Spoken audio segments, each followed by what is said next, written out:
Hey guys, tonight we slip quietly into the world of ancient Rome. Not the marble palaces or gladiator arenas, but the less glamorous side. We're talking about the people behind the scenes, the underappreciated gears of the empire. Specifically, those who kept the public toilets running smoothly. Yes, tonight we're celebrating the humble, often forgotten Roman toilet cleaners. You probably wouldn't survive this job for more than a day without questioning your life choices. But hey, someone had to do it. In a city where aqueducts flowed and bathhouses steamed, cleanliness wasn't just a luxury, it was a badge of civilization. Still, it's easy to forget that a clean toga didn't just happen. Someone was scrubbing, shoveling, and swishing behind the scenes. So before you get comfortable, take a moment to like the video and subscribe, but only if you genuinely enjoy what I do here. And let me know in the comments where you're listening from and what time it is. Always love hearing from you. Now, dim the lights, maybe turn on a fan for that soft background hum, and let's ease into tonight's journey together. You walk slowly through the shadowy streets of ancient Rome, the muffled hush of night settling over the city like a warm linen sheet. The air smells faintly of olive oil, roasted pine nuts, and something a little less poetic, wafting from downwind. You pass by shuttered market stalls, their baskets of figs and amphorae tucked away for the next day's hustle. Somewhere, a dog barks once and then decides it's not worth the effort.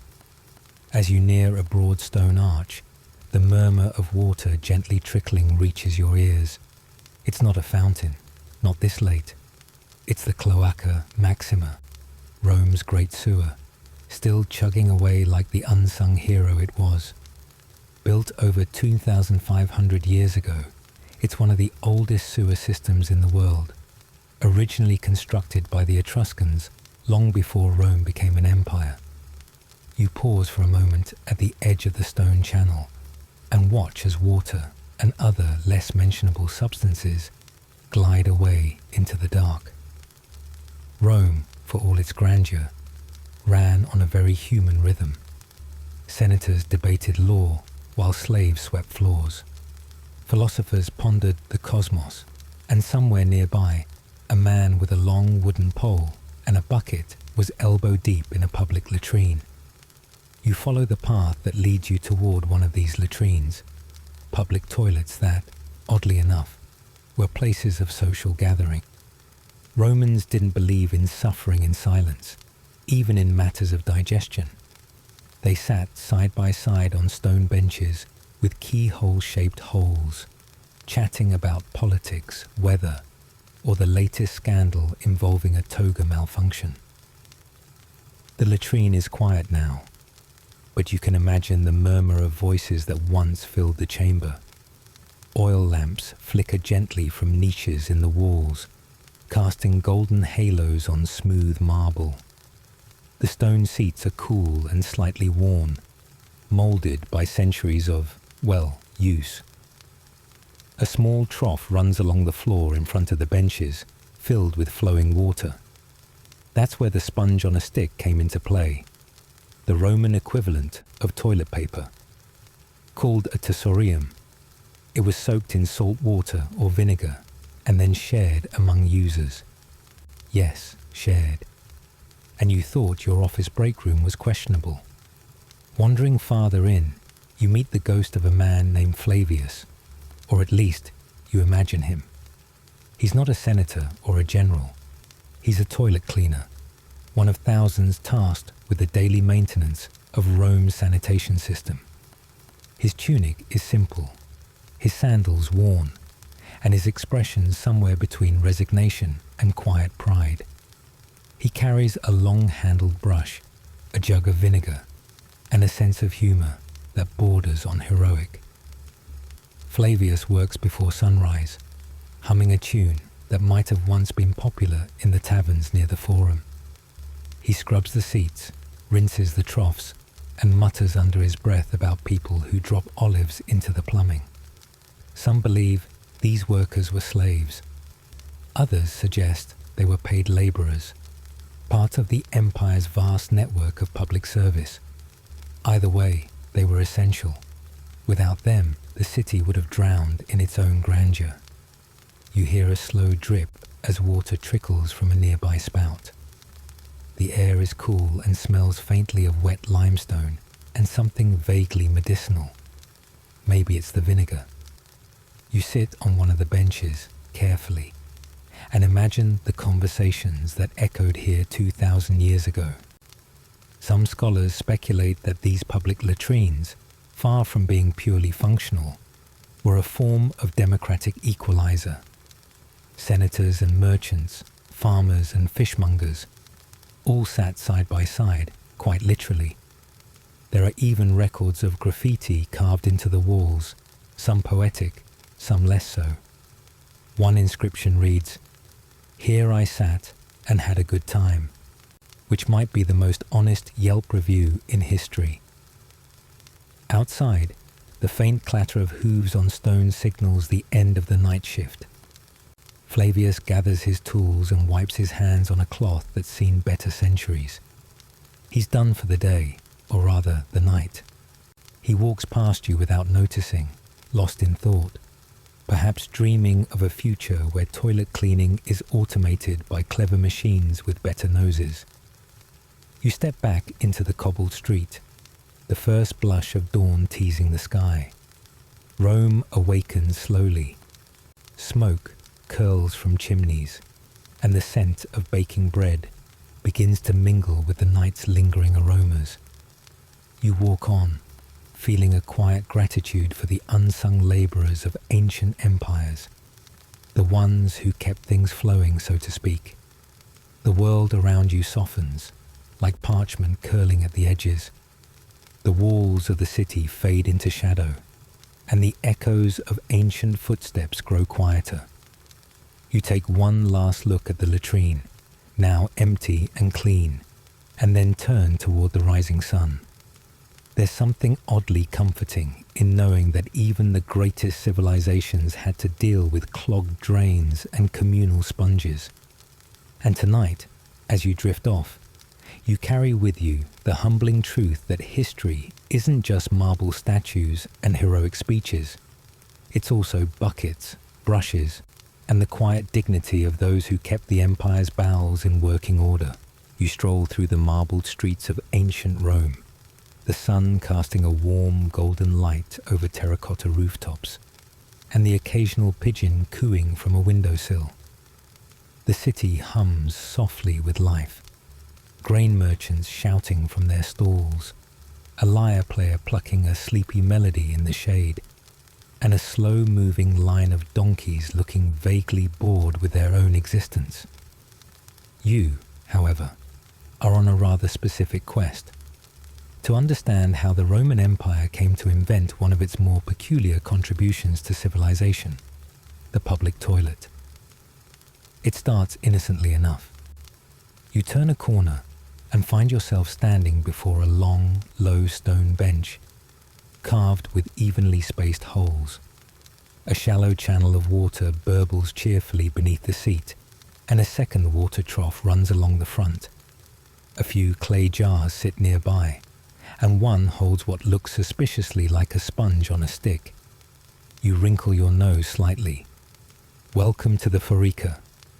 You lower yourself onto a nearby bench, not on the holes, thank you, and take in the view.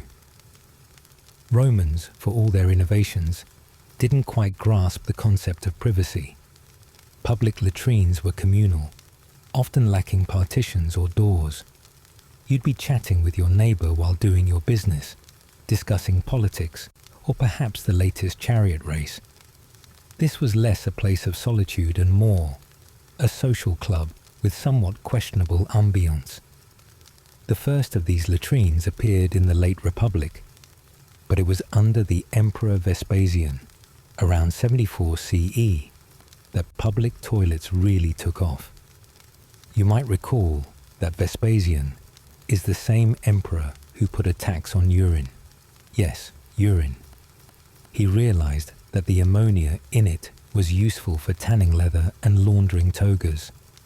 Collectors would pay to scoop up the stuff from public urinals, which led to the famous phrase pecunia non olet, or money doesn't stink, a sentiment that might be debated even today by anyone who's ever worked in waste management. You wander a little further and notice the clever engineering that made these latrines possible. Rome's aqueducts, those graceful arcs of stone threading across the hills, brought fresh water musamam to the city, while the Cloaca Maxima, Rome's great sewer, carried everything else away. It's remarkably advanced for its time.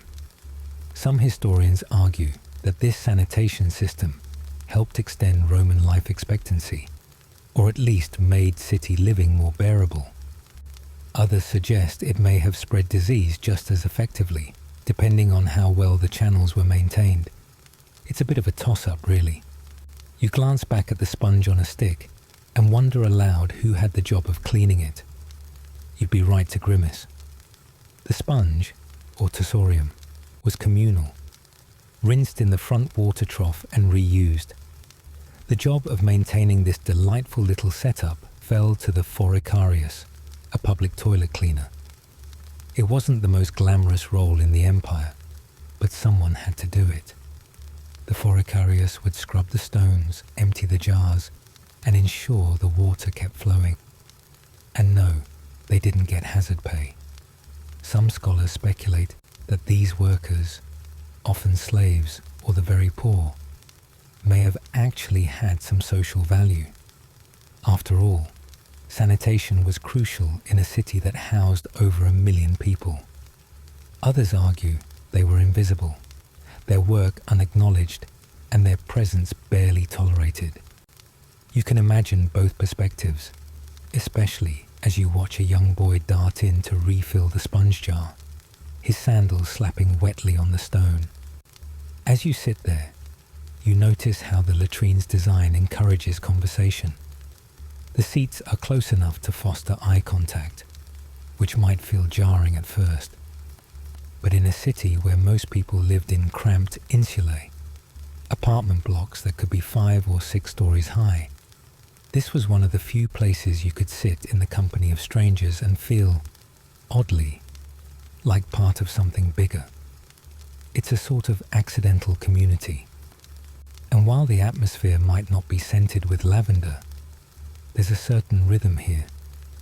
The gentle splash of water, the low murmur of voices, the occasional bray of a donkey outside. It's all rather soothing in its own strange way. You find yourself relaxing into the moment, appreciating the odd balance Rome struck between efficiency and eccentricity. You lean back and let your gaze travel up to the tiled ceiling. It's surprisingly ornate, with faded frescoes of sea creatures and gods of water. Neptune holding a trident, a dolphin curled playfully around a coral branch.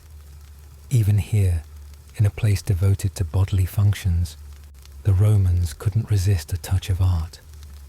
There's a quiet dignity in the space despite its function.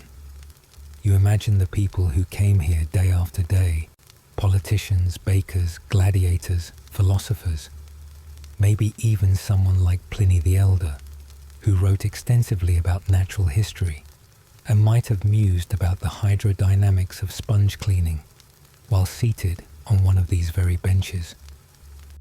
Probably not, but it's a fun image. You rise gently, brushing the dust from your tunic, and step back into the street. The air smells of bread and warm stone, and the sky has shifted to that soft Roman twilight, where the buildings seem to glow from within. The Forica is behind you now, but its memory lingers, not just as a curiosity, but as a testament to how even the most mundane parts of life can be elevated by clever design, communal spirit, and just a touch of absurdity. You find yourself somewhere in the heart of ancient Rome, under a sky the color of warm parchment. the sun casting golden ribbons across the cobbled streets. The city hums, not with the roar of engines or the ping of phone alerts, but with the low murmur of sandals on stone, the clink of amphorae, and the occasional bray of a donkey with a strong opinion. You're dressed in a simple tunic, the kind that sticks a little when the day grows hot, and your sandals have already collected more dust than you'd prefer. But you're not here to shop in the Forum or sip watered wine by the Tiber. No, today you've drawn the short straw. You are a Roman public toilet cleaner. Before you panic, let's take a breath. This is not quite the horror you might picture. Yes, your job involves latrines. Yes, it involves, well, everything that comes with latrines. But oddly enough, there's a certain structure to it, a rhythm. Your tools are not high-tech. There's no mop with fancy microfiber or lemon-scented disinfectant. Instead, you make do with a bucket, a sponge on a stick called a tersorium, and a strong constitution. You begin your shift at one of the larger public latrines, perhaps the ones near the baths of Caracalla, grand, echoing spaces lined with marble benches that have holes carved evenly side by side. There's little privacy, which wouldn't have bothered the Romans. They considered the bathroom a perfectly social space. You've heard stories of senators holding casual conversations while seated, toga hitched, discussing politics or dinner plans as if they were simply at the theatre. You walk along the row of benches, bucket in hand, checking that the tersoria are soaking in the communal vinegar water troughs. Hygiene was a relative thing, though the Romans did care in their own way. The shared sponge, for instance, is wiped down and rinsed after each use, ideally. You try not to think too hard about how ideally doesn't always mean actually. Some people believe the latrine cleaner was a lowly, reviled figure, but others argue that the role carried a strange sort of respect. After all, no one wanted to do it, but everyone needed it done. Like a street sweeper or a sewer inspector, you keep the city running, quietly, invisibly. You are the unsung hero of sanitation. Or at least, that's what you tell yourself as you nudge a particularly stubborn build-up with your stick. You hum a little tune as you work, letting the cool shade of the stone walls offer some relief. The air is surprisingly fresh this morning, thanks to a clever bit of Roman engineering. Beneath the latrines runs a system of flowing water, not stagnant pools, but moving streams fed by aqueducts. The idea is that the water helps wash waste away, carrying it down into the Cloaca Maxima, the city's main sewer. You admire the ingenuity, even if today it means you'll be elbow deep in confirming that the flow is, in fact, flowing. You pause to stretch your back and glance at the graffiti etched into the marble near your elbow. Someone scratched a poem, or perhaps a shopping list. Lettuce, olives, 1 amphora of wine. You smile. Even in the latrine, life insists on being a little poetic. A man walks in, nods politely, and takes his place. You turn to give him space, busying yourself with the trough. He whistles a tune you don't recognize, and for a moment, the latrine feels less like a place of refuse and more like a strange little corner of community. It's not glamorous, but it's real. Honest work. Some scholars have debated whether public toilet cleaners were truly employed by the state or merely informally assigned. Perhaps the job fell to enslaved workers or the lowest rung of labourers. There's no clear record, only fragments.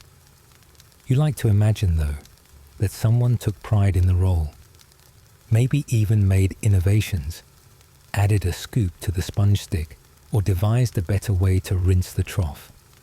You lift your bucket and begin refilling the vinegar solution. It smells sharp, but it's oddly comforting now. Familiar. You've learned to breathe through your mouth when necessary, and to appreciate the cooler corners of the latrine during the heat of midday. Once, a senator's son dropped a ring down one of the holes. You remember the chaos, how he wailed and flailed until someone fished it out. That someone, of course, was you. He never said thank you, but a few days later, someone left a small pastry on the ledge near your supplies. Cinnamon and honey, wrapped in a fig leaf. You never found out who it was, but you like to think it was a quiet thank you. You moved to the next station, sponge stick in hand, and gently scrubbed the marble. The stone has worn smooth from centuries of use, shaped by the countless lives that have passed through. The walls hold laughter, complaints, whispered secrets. Even the floor seems to remember each footfall. Outside, the city continues. You hear the distant rustle of the marketplace, the clatter of carts, the call of a baker hawking fresh loaves. But here, within these walls, time slows. You are part of something ancient, something enduring. The work isn't glamorous, but it's oddly grounding. A breeze drifts in through the open archways, carrying the scent of roasted chestnuts and something floral. Maybe lavender from a nearby garden. It mingles with the vinegar and stone, creating a strange but not unpleasant perfume. You lean your broom against the wall and take a seat, just for a moment, on the far end of the bench.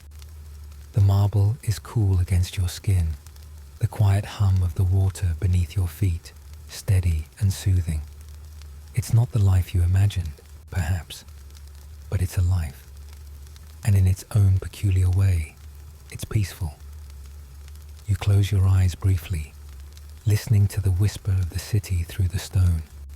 And just like that, your shift continues, quietly, gently, with a sponge, a smile, and maybe a few more fig leaf wrapped pastries if the gods are kind. You wake to the soft light of dawn filtering through a crack in the stone wall, the kind of light that makes everything look a little golden and a little dusty. You stretch, bones creaking like a worn-out hinge, and remember, with a sigh, what day it is, which is, of course, every day. You're a Roman public toilet cleaner, a full-time, full-scented, fully underappreciated career path that nobody dreams of as a child. But here you are, sloshing your way through history. Outside your modest insular apartment, the city of Rome is already stirring. Merchants shout half-heartedly as they set up their stalls, and the clatter of wooden wheels over cobblestones provides a rhythmic backdrop. You pass a baker's shop as you head to work, and the scent of fresh bread teases you with its cheerful defiance of your olfactory destiny. You consider stopping for a quick cup of posca, the vinegar water drink favoured by soldiers and labourers alike. But you know better. You'll wait until after the morning shift, because posca and public latrines don't mix well, especially when the air hangs heavy with everything you'd rather forget. Your workplace is the forica, a communal public toilet made of stone, lined with open seats and a central drainage system carrying waste away with a constant flow of water. Ingenious, really, a marvel of Roman engineering. The Cloaca Maxima, Rome's great sewer, hums quietly beneath your feet, doing the dirty work of an entire empire.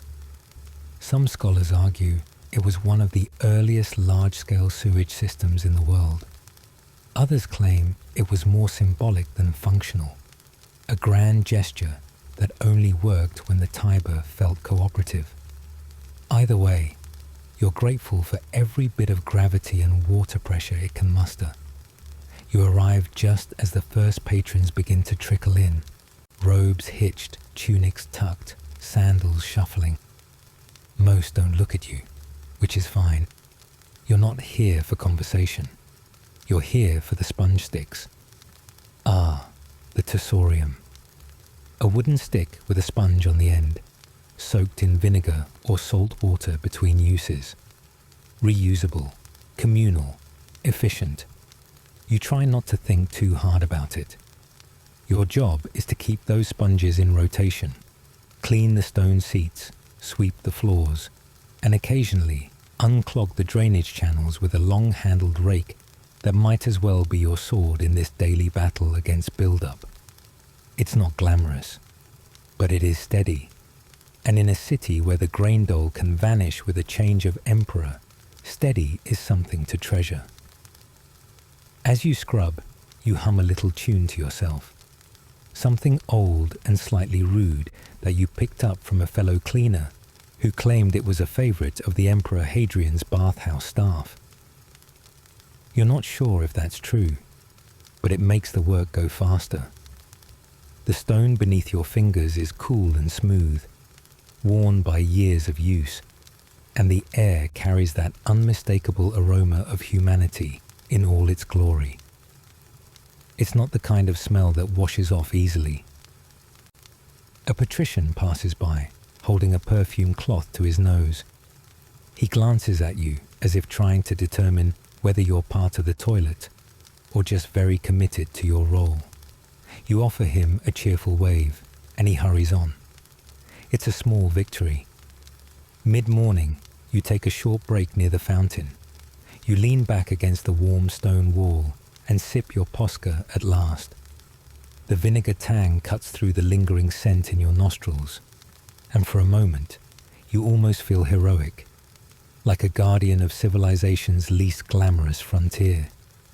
Because let's face it, without folks like you, things would fall apart, quite literally. There's a strange satisfaction in seeing the place sparkle, or at least look slightly less offensive, after a good clean. You take pride in your work, even if no one else does. You've even carved a little fish symbol under one of the seats.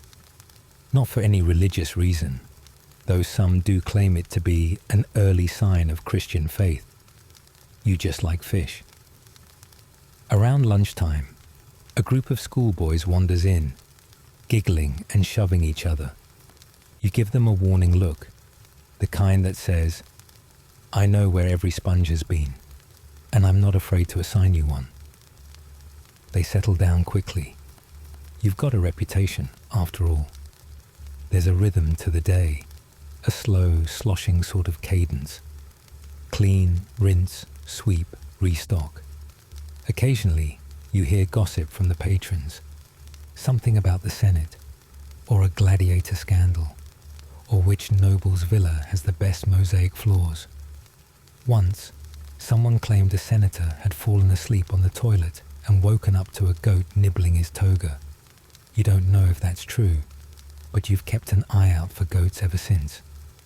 Some historians argue that Roman public toilets were more social spaces than hygienic ones, a place to chat, share news, or even make business deals. Others point out that the lack of privacy and the communal sponges suggest hygiene was more a suggestion than a standard. You think it's probably a bit of both. People are strange that way, always looking for connection, even with their pants down. As the sun begins to dip, casting long shadows across the cobbled streets, your shift winds down. You've restocked the vinegar jars, scrubbed the last of the grime from the back corners, and collected the stray sandals that always seem to get left behind. Honestly, how does someone forget a sandal? You wash your hands twice and head home, tired but oddly content. The city buzzes around you, alive with voices and footsteps and the occasional street performer juggling amphorae. You pass by the Forum, where statues stand frozen in eternal oratory, and wonder if any of those grand men ever spared a thought for the Forica workers of Rome. Probably not, but you like to imagine one or two of them did. Maybe even used your latrine, maybe even complimented the cleanliness. You'll never know. But in a way, that's okay. Your work isn't about glory or recognition. It's about showing up every day and making sure things flow smoothly, literally and figuratively. You're part of the great, messy machinery of Rome. Not the gears that glitter, but the ones that grind quietly in the background, keeping everything from backing up. And there's a certain dignity in that. Even if you do always smell faintly of vinegar, you walk slowly through the quiet, cobbled streets of ancient Rome, the city just beginning to stir with the soft clatter of carts and the low murmur of early risers. The sun is not yet high, and a cool breeze carries the scent of baking bread and olive oil from a nearby taberna. You pass under a crumbling archway, worn smooth by centuries of footsteps, and find yourself at the edge of one of Rome's many public latrines, lavish in a way only Rome could make something so unglamorous seem grand. Marble benches with smooth, rounded holes line the perimeter of the room. Below, a channel of running water snakes beneath the seats, designed to carry away the less than glorious contributions of the city's citizens. And poised near a bucket of salt water and a sponge on a stick, the famed tersorium, stands a man with a cloth tied over his nose and a look of determined resignation. This is a public toilet cleaner, and today you're shadowing him. He's not actually named in the records, few of them are, but you imagine a name like Gaius or maybe Lucius, something solid, respectable, though his job, by Roman standards, is anything but. You follow him as he starts his morning rounds, refilling the water channels, replacing the sponges, and doing his best to keep the place from becoming a full-blown olfactory tragedy. As you walk alongside him, you notice that people pass him with a kind of practiced indifference, not quite disdain, but certainly not warmth. In Roman society, public toilet cleaners fall into that ambiguous space, necessary but not celebrated, like the hinges on a golden door, unnoticed until they squeak. They were often slaves or freedmen, and while their work was vital to the health of the city, they weren't exactly invited to dinner parties at Cicero's villa. Still, some scholars argue that their role gave them a quiet kind of power. After all, they were custodians of spaces where senators, merchants, and commoners alike sat cheek to cheek, quite literally. The latrine was one of the few places in Rome where class lines blurred, if only for a moment. There's even speculation that cleaners overheard secrets, maybe even political plans, murmured between marble seats. Some believe these men acted as informal informants, either by accident or design. Others insist that no one would be foolish enough to discuss state affairs with their toga hiked up, knees knocking. Gaius, or Lucius, let's say, is quiet as he works, using a long-handled brush to scrub the stone floor.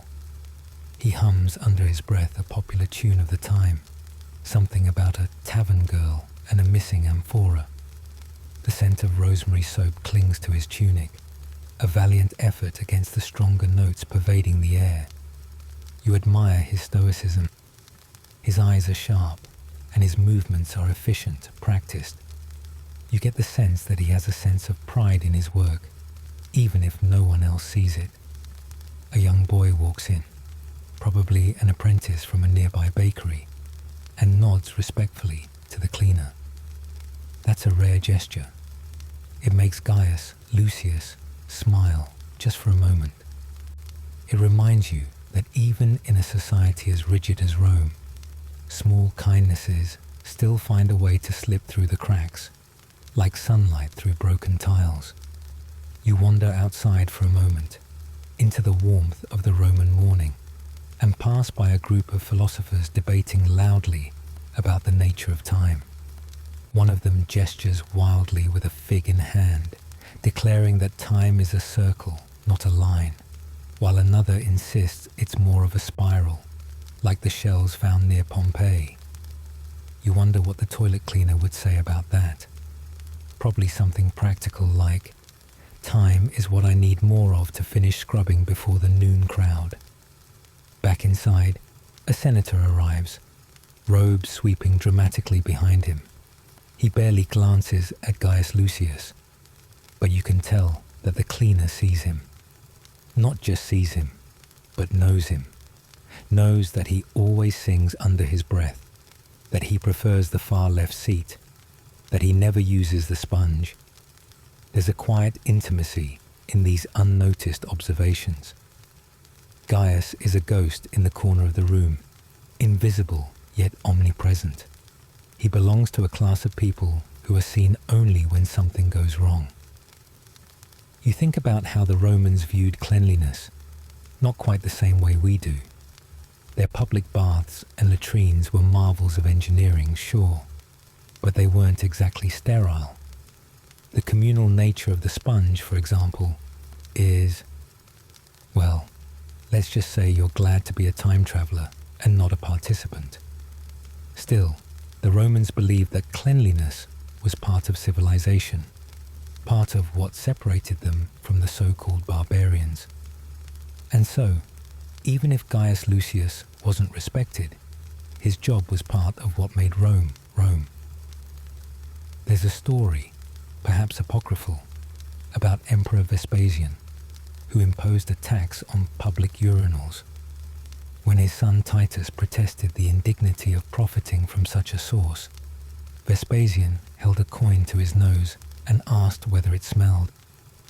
"Money doesn't stink," he said, "and maybe it doesn't. But the job of dealing with where that money came from, that certainly had a smell of its own." Gaius Lucius finishes his morning shift and steps outside to sit on a low stone wall. He pours himself a small cup of watered wine and bites into a piece of cheese wrapped in fig leaf. The city hums around him. You sit beside him for a while, watching as people pass, mostly unaware of the man who keeps one of the city's most essential systems running.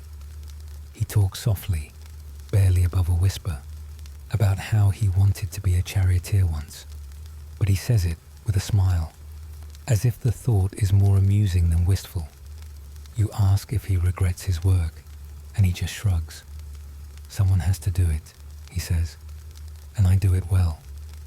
And you can't help but agree.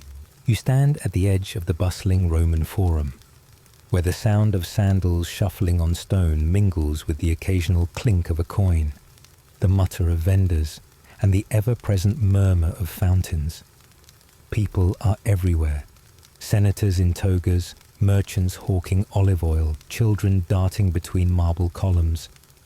But your path leads somewhere less fragrant, much less. You step down a narrow alley where the air grows thick, not with the aroma of roasted chestnuts or garum sauce, but with a more earthy quality. Welcome to the world of the Roman public latrine. It's not glamorous, and no laurels await you here, but someone's got to keep things from overflowing, literally. The latrine is a long bench of stone, pierced with round holes, lined up like an ancient version of musical chairs. Beneath, a channel of running water carries everything away, or tries to. You take a breath, through your mouth, naturally, and begin your daily rounds as a toilet cleaner. With a wooden paddle in hand and a bucket of vinegar water, you're the uncelebrated guardian of sanitation. Now, while Roman engineering was astonishingly advanced, with aqueducts and sewers that still impress modern architects, cleanliness was a more complicated matter.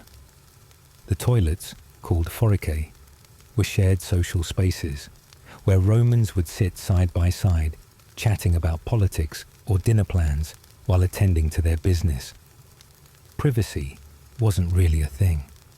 Neither, unfortunately, was hand soap. You crouch carefully, reaching beneath the bench to scrape off the stubborn bits clinging to the stone.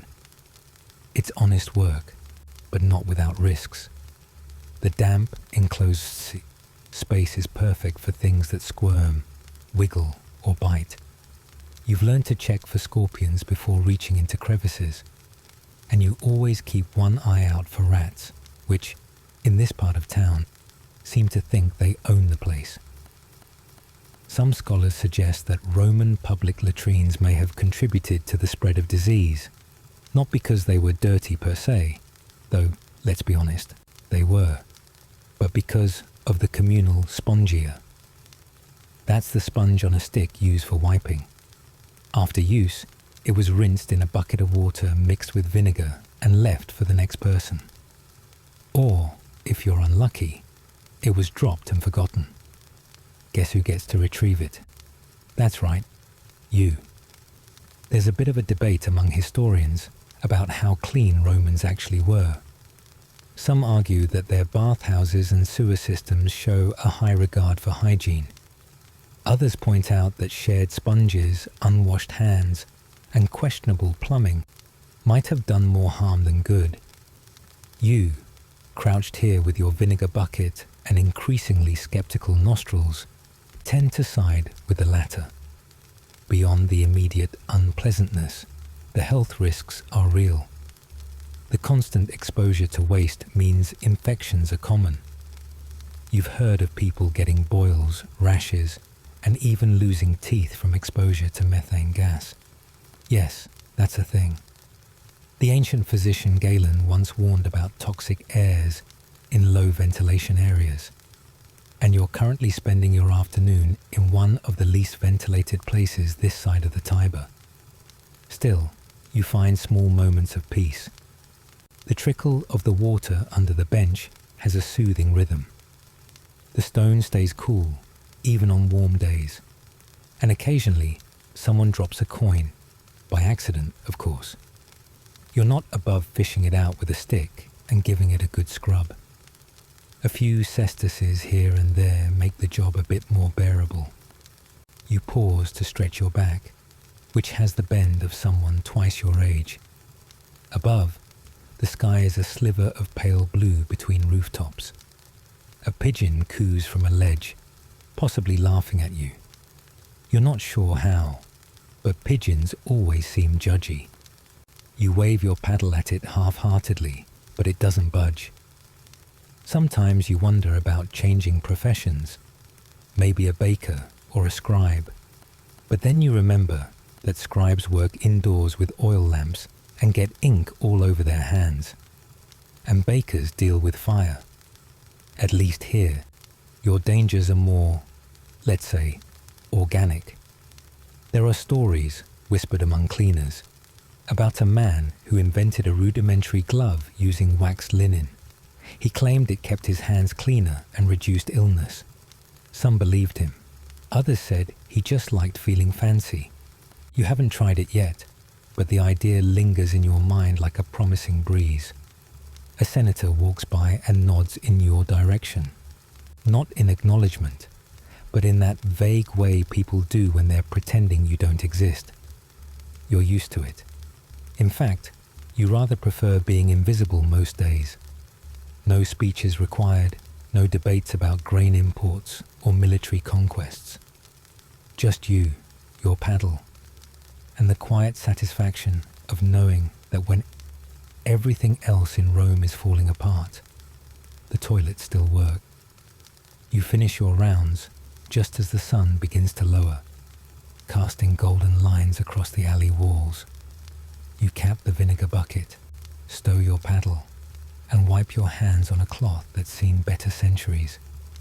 Your legs ache, your nose is numb, and your sandals are never quite as clean as you'd like. But somehow, deep down, you've made peace with it.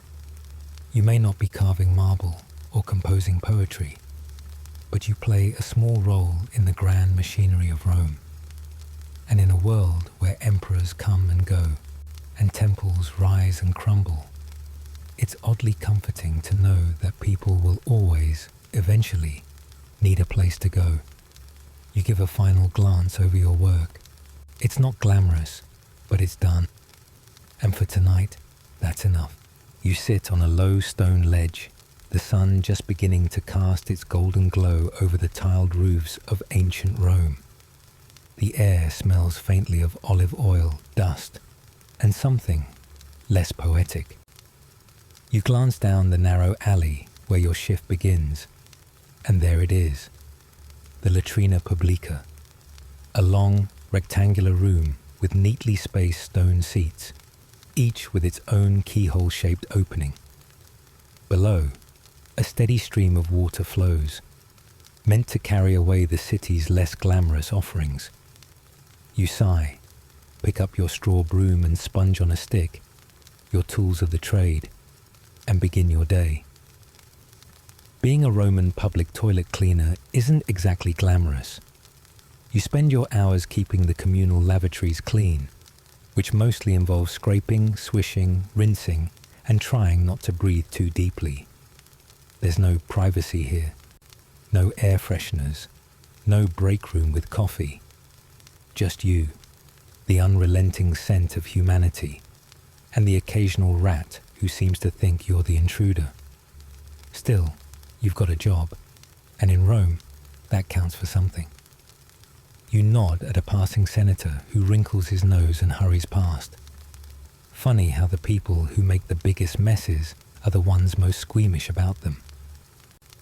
As you scrub, you think about modern sanitation workers.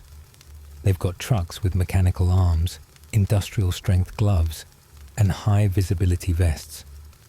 You, on the other hand, have a tunic that's seen better days, and sandals that do very little to protect your toes from sloshing puddles. You wonder what they'd think of your job. Would they admire your grit, or pity your lack of plumbing? Some historians debate how bad it really was.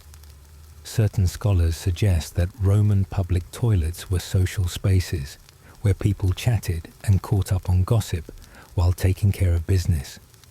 Others insist that the stench would have made any kind of conversation impossible, unless one had a truly heroic lung capacity. You suspect it might depend on the neighborhood. The Forum's latrine probably had a different vibe than the ones near the fish market. You remember reading, or maybe just overhearing, that the Romans had a clever system for flushing. Water from aqueducts flowed constantly beneath the toilets, whisking waste away into the Cloaca Maxima, the city's grandest sewer. It was one of Rome's engineering marvels, though you're not exactly thrilled to be on the receiving end of that marvel. Still, you have to admire the ingenuity. Modern sanitation workers have to deal with clogs and leaks. You deal with sponges soaked in vinegar and salt water. That sponge, by the way, is shared. Yes, you rinse it between uses, but, well, hygiene was a different concept back then. You often wonder how no one seems to question that sharing a sponge might not be the pinnacle of cleanliness. But perhaps that's the charm of ancient practicality. If it works, it works. Until it doesn't. You often dream of gloves, not silk ones or anything luxurious, just basic waterproof gloves. Something to keep the grime from sneaking under your fingernails. You've seen paintings of nobles wearing gloves while feasting. Imagine what they'd say if they had to do your job for a day. They'd probably faint before lunch. Someone passes you a fig from their basket in a rare moment of kindness. You nod your thanks and take a bite, the sweetness a welcome distraction. The fruit is soft, the seeds crackling gently between your teeth. It's small comforts like this that keep you going. That, and the knowledge that there's always someone with a worse job. You once met a man whose entire role was to collect urine for tanners. The ammonia helped clean leather, but the smell was undeniably assertive. You chuckle softly at the thought. At least your toilet has running water. He had buckets and a long walk. You wonder how modern sanitation workers cope. Their world is faster, noisier, filled with beeping trucks and tight schedules. But they also have unions, and sometimes benefits. You have a patrician who pays you in bread and the occasional coin. no retirement plan, but you do get extra crusts if someone important visits and finds the latrine sparkling. There's a rhythm to this work. Scrub, rinse, sweep, repeat. In its own way, it's almost meditative. You learn to tune out the smells, to find patterns in the tiles, to hum to yourself while you work. You become invisible, but also essential. Without you, the city would reek of its own excess. With you, it merely smells Roman. You think of the modern world again. How sanitation workers are the quiet gears behind the scenes, keeping cities alive and healthy. People rarely thank them, but their absence would be felt in a matter of days. Maybe you're not so different after all. You both exist in that strange space between necessary and unnoticed. A boy runs by, laughing, and accidentally kicks over your water bucket. You sigh, get up, and refill it from the nearby fountain. The water is cool, the splash echoing off the stone walls in a strangely soothing rhythm. You take a moment to breathe, just standing there, listening to the city's heartbeat. Some believe the Romans were ahead of their time, with their complex aqueducts and underground sewer systems. Others argue that for all their engineering prowess, they never quite figured out how to get rid of the smell. You're inclined to agree with the latter. Still, you have to admire their determination. As the sun climbs higher, the shadows shift. Your shift isn't over yet, but you're getting into the groove. You nod to a fellow cleaner across the alley, and he nods back. A silent brotherhood, bound by bristles and sponges. You smile. It's not glamorous, it's not clean, but it's honest work. And in a city as grand and chaotic as Rome, that's worth something. You step through a narrow alley, the stone under your feet worn smooth from centuries of sandals, boots, and the occasional lost chicken. The air smells faintly of olive oil, baked bread, and, well, less pleasantly, something rather more pungent. Welcome to the quieter side of Rome, not the grand marble forums or the bustling marketplaces filled with rhetoric and figs, but the working guts of the city. And right now, you're shadowing a small team of men with tunics rolled up and sleeves metaphorically down. The Roman public toilet cleaners. It's early morning, before the city fully stirs, and the cleaners are already at work. You follow them to a latrina, an open-air stone bench with evenly spaced holes, like a very strange cheese grater. Below runs a channel of water, designed to carry waste away in a constant trickle. Ingenious, really, for something so profoundly humble. Despite the setting, you notice something unexpected among the cleaners: laughter. One of them points at a carved bit of graffiti on the wall. Something crude, yes, probably involving donkeys and senators. But it gets a good chuckle. Another shares a story about a toga getting stuck in an unfortunate place. You can't help but smile. There's a strange camaraderie here, a bond formed not in spite of their work, but perhaps because of it. Some historians speculate that these workers formed their own informal guilds, more out of necessity than status. Others argue that their shared routines, early hours, the same routes, the same jokes, created a kind of kinship that more prestigious professions rarely allowed. After all, when you spend your days knee-deep in the unmentionable, there's little room left for pretense. You crouch beside a cleaner named Gaius, who's carefully scrubbing a marble surface with a sponge on a stick. The sponge, or tersorium, is rinsed between uses in a shared channel of vinegar water. Hygienic by ancient standards, questionable by modern ones. Gaius doesn't mind. He's proud of his work. Better to clean Rome than to be full of it, he says with a wink. You stifle a laugh. There's a rhythm to their tasks. Sweep, Rinse, scrub, repeat. It becomes almost meditative, the way they move in sync without needing to speak. Occasionally someone hums a tune, a half-remembered melody from a festival long past. It echoes lightly off the stone walls, blending with the trickling of the water channel. You feel oddly soothed. You notice that several of the workers have nicknames for each other. Little Bucket, Big Elbow, Sopius Maximus.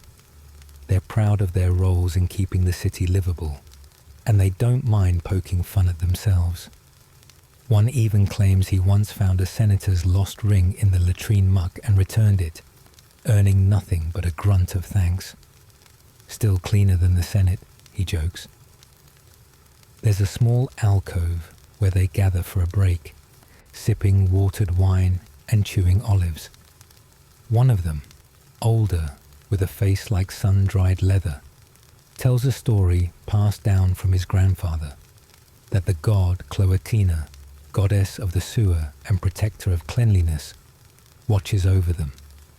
Some say she was originally a foreign deity, absorbed into Roman belief like so many others. Others think she emerged from the sheer necessity of honoring what was otherwise unmentionable. Either way, the cleaners nod respectfully at her tiny shrine, nestled between two stacks of rags. You sit beside them, the stone warm from the morning sun, and listen. They speak of their families, their neighbours, the strange things people flush down channels. One recounts a time when an eel somehow made its way upstream into the system, causing a panic no one has quite lived down. Another insists it was just a very large worm. The debate remains unresolved. There's talk of the annual festival when the city Soasini honours Vesta, goddess of the hearth, and how the public toilets are scrubbed until they shine, as if marble could sparkle. The cleaners take pride in that day, not because of the ceremony, but because they get to show their work at its best. Even if no one says thank you, they know. As the sun climbs, the cleaners begin wrapping up. They splash water on their faces, shake out their damp tunics, and laugh as one of them tries to chase off a particularly stubborn pigeon that seems to have taken up residence in the corner stall. The bird is unimpressed. You walk with them out of the alley, past vendors setting up and children playing with sticks shaped like swords. The city comes alive around you, unaware of the quiet labour that made its morning possible. And yet, beneath the chatter and stir, the echoes of laughter and humming from the latrina linger, like a low drumbeat holding the day together. Being a Roman public toilet cleaner isn't glamorous, you realise, but there's something deeply human in it. Shared work, shared jokes, the kind of friendship born not of high achievement, but of simply getting through the day together. And maybe that's enough. Maybe, in a city of emperors and epics, the quiet bond between a few men and their sponges is a story worth remembering too. You wander into a narrow Roman alleyway, the kind where the cobblestones are worn smooth by centuries of sandaled feet, and the walls of brick and plaster rise up on either side like the sides of a sun-baked canyon. The air smells faintly of olive oil, bread, and something else, something less poetic. You wrinkle your nose slightly and peer around. Yes, there it is, a public latrine, a forica, as the Romans would call it. And standing just outside it is a man with a bucket, a long stick, and a look of resigned determination. This is the man you're here to meet, the humble, the uncelebrated, the truly underappreciated Roman public toilet cleaner. You step inside the latrine, careful where you place your toes. The floor is stone, sloped gently for drainage, and along the walls are rows of bench-like seats, holes cut into them, evenly spaced, all without partitions. Privacy, it seems, was a luxury the Romans reserved for, well, almost nothing. You imagine sitting shoulder to shoulder with a stranger, trying to maintain dignity while discussing the latest chariot race. It's an oddly communal place, both hygienic and not, and it wouldn't function without our friend and his tools. Now, about those tools. The most famous, and, to modern eyes, infamous, is the tersorium. You spot one, leaning against the wall, a stick with a sponge tied to the end, looking like the world's least appetizing paintbrush. This was the ancient version of toilet paper, used communally and rinsed between users in a bucket of water, vinegar, or salty brine. You glance at the bucket and wonder if that was enough. Some scholars argue the vinegar did a decent job disinfecting the sponge. Others are skeptical, suggesting that the tersorium was more ceremonial than effective, a kind of optimistic gesture toward cleanliness. The cleaner's job was to tend to these sponges, making sure they were changed out, scrubbed, soaked, and placed back upright in their little pots. It doesn't sound heroic, but considering that public health in a city of over 1 million people depended on it, you start to see the nobility in the task. He carries a bucket of vinegar in one hand and a scraping tool in the other, a long, flat piece of bronze used to dislodge unfortunate deposits from the latrine's inner channels. It's a job that requires patience, a strong stomach, and no sense of smell. There's a peculiar little item on his belt, something you might mistake for a fancy comb. On closer inspection, it's a strigil, normally used by bathers to scrape oil and dirt from their skin. But in this context, it's repurposed, creatively. Some say cleaners use them to scrape residue from the stone seating before giving it a rinse. Others believe they were just multifunctional tools passed down through apprenticeships with a shrug and a "you'll figure it out." You watch as he moves from seat to seat with practiced rhythm, dipping the sponge, wringing it gently, and setting it carefully back in place. He hums to himself, a tune you don't recognize, but that seems to match the pace of his work. There's a rhythm here, a kind of meditative calm. You begin to understand that in a world without flush toilets or hand sanitizer, routine was everything. Outside, the aqueducts hum silently with flowing water, and deep beneath the city, the Cloaca Maxima, the great sewer, draws waste away to the Tiber River. The Romans were proud of this system, one of the oldest in the world, and yet it wasn't perfect. Some historians debate how effective it truly was at keeping disease at bay. After all, there were still regular outbreaks of illness, and the smell alone would make you think twice about calling it a marvel. But it was all part of the infrastructure, and our cleaner was one small vital cog in the grand machinery of Rome. A small boy runs in, giggling, chased by an older sister who clearly did not want to be there.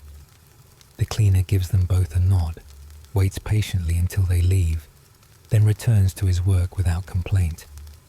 You get the sense that he's seen every kind of person come through here, from senators to street performers, all of them equal in the eyes of the Forica. Just above the latrine's entrance, a faded fresco shows a man being scolded by a goddess, possibly Cloacina, the Roman goddess of the sewer. According to legend, she was once a Sabine nymph, absorbed into Roman mythology, and given her own shrine near the main sewer's outlet. Some say the shrine was symbolic, a way of acknowledging that even waste needed divine management. Others think it was simply a way to ease the discomfort of such an essential but unglamorous part of life. You sit quietly on a dry bench, not one of those benches, of course, and listen to the cleaner mumble to himself as he works. He talks to his tools like old friends. "You again," he mutters to the sponge as he replaces it. "You've had a day, haven't you?" There's a tenderness in it, oddly enough. A sense of pride. He may not be carving marble or commanding legions, but he's keeping the city running, one sponge at a time. Outside, the sun begins to dip behind red-tiled rooftops. The cleaner finishes his round, gives one last glance to make sure everything is in order, then gathers his tools. He doesn't rush. He knows he'll be back tomorrow.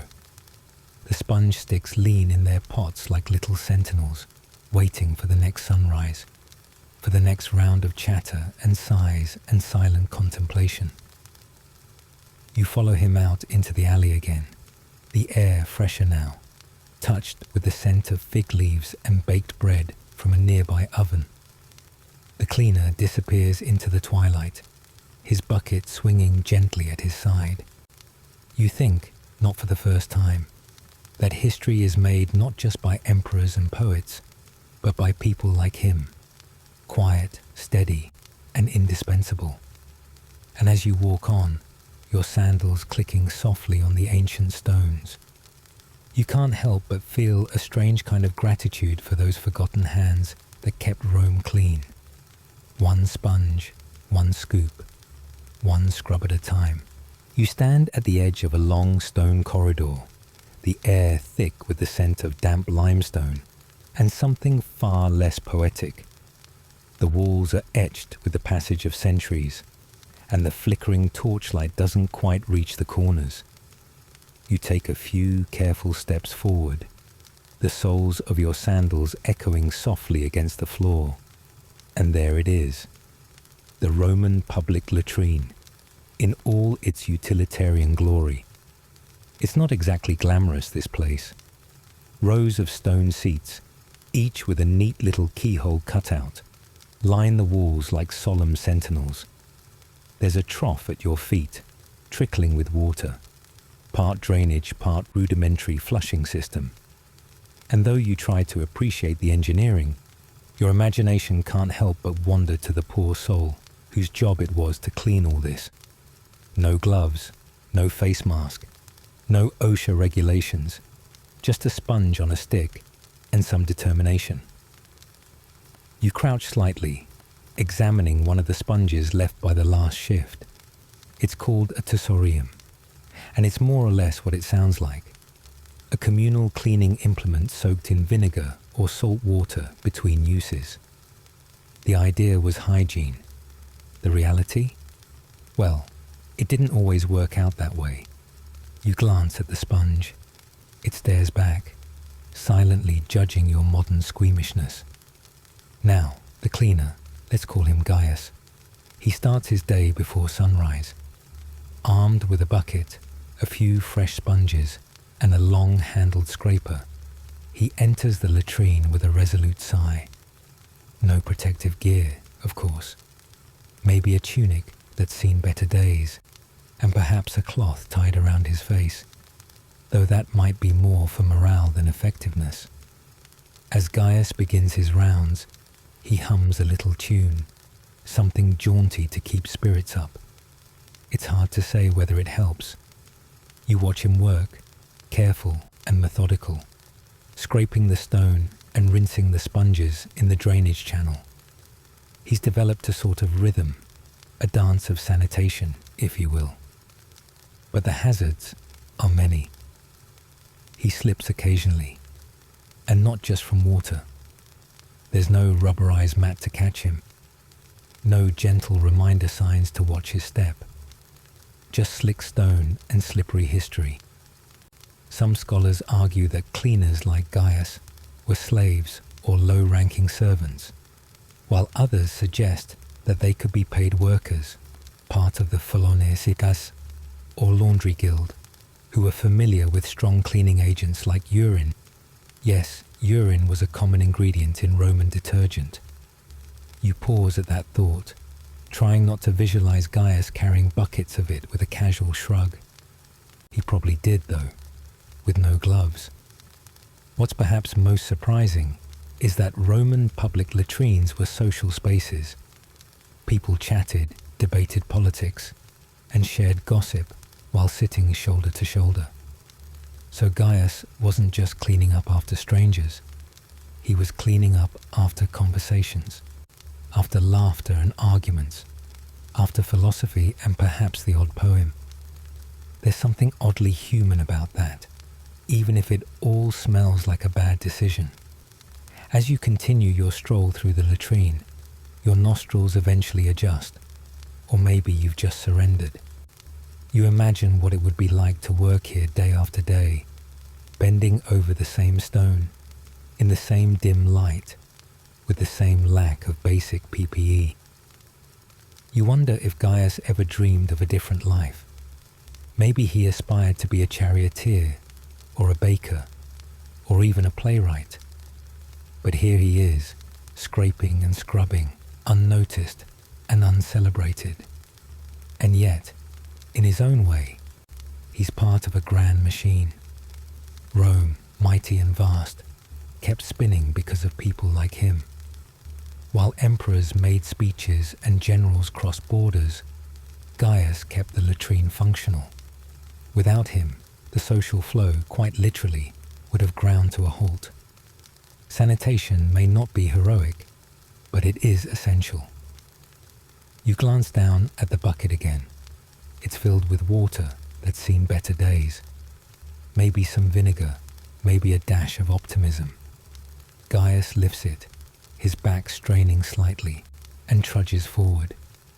You can't help but admire him a little, not for the job, but for the grit, for showing up, for doing what needed to be done, without so much as a pair of tongs to help keep his distance.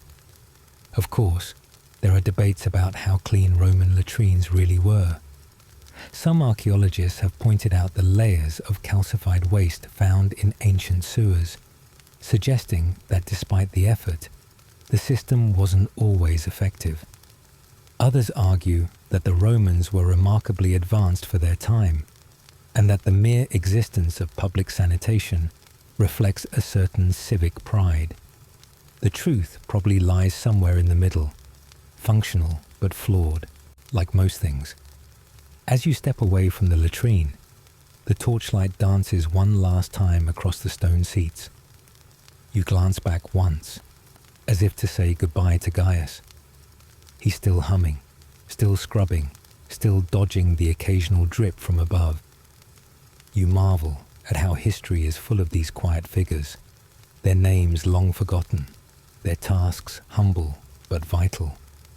And while you wouldn't trade places with Gaius for all the coins in Caesar's purse, you do carry a quiet respect with you, not just for him, but for every unseen hand that kept the great cities running, without gloves, without applause, and without much choice. You take a deep breath, grateful for your modern bathroom and your scented soaps. And as the corridor fades behind you, you feel a little closer to the past, and maybe just a little more thankful for the present.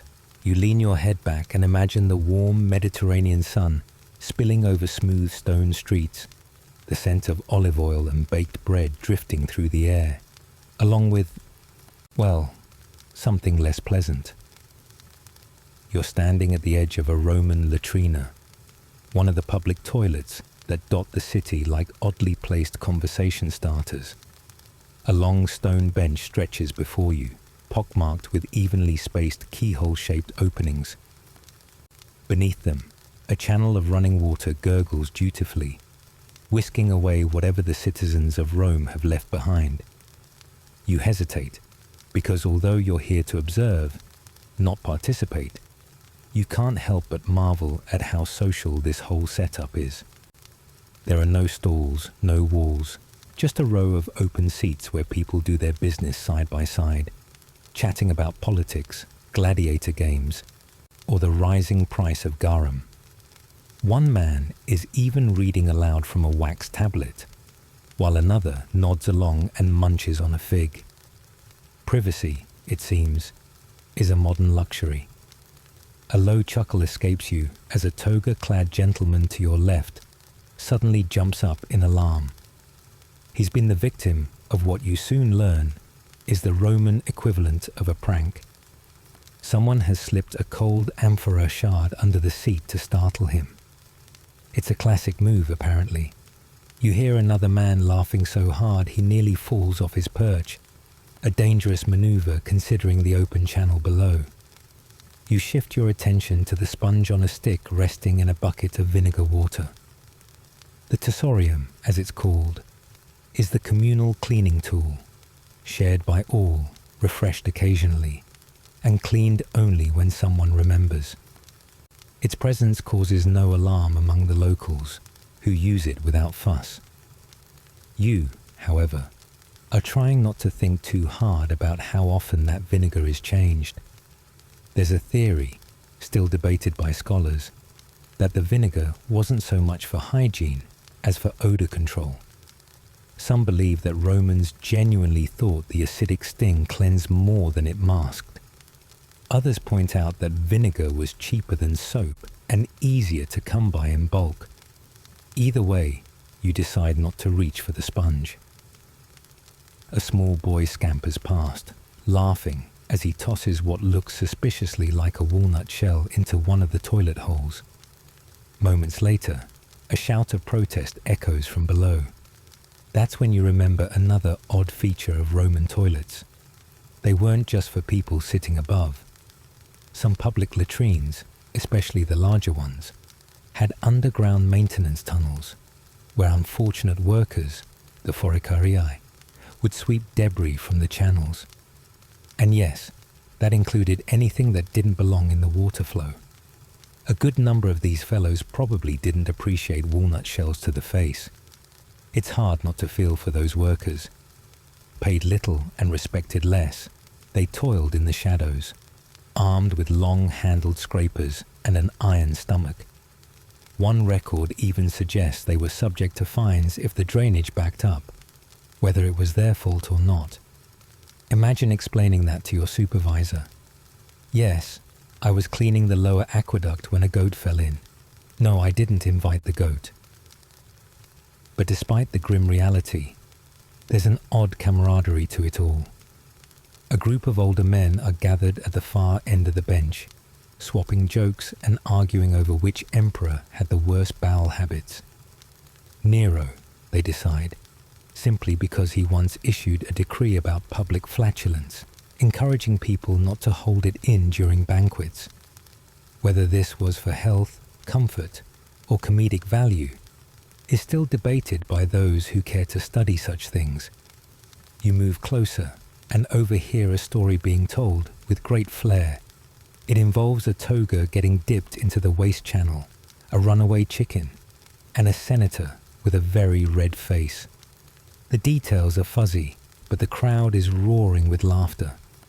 One of the men slaps his knee and nearly topples into the man beside him, who is too busy laughing to mind.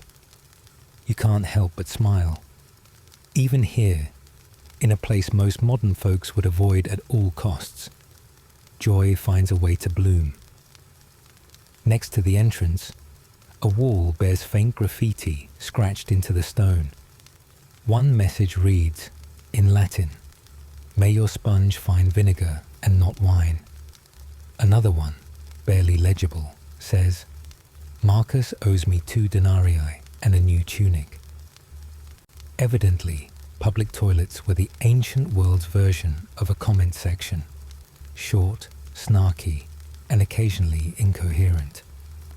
You step aside as a woman in a flowing stola strides past, her nose wrinkling delicately.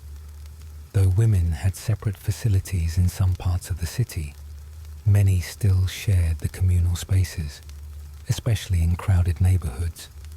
She exchanges a nod with a nearby matron, who proceeds to tell her a story involving her husband's unfortunate encounter with a slippery sponge.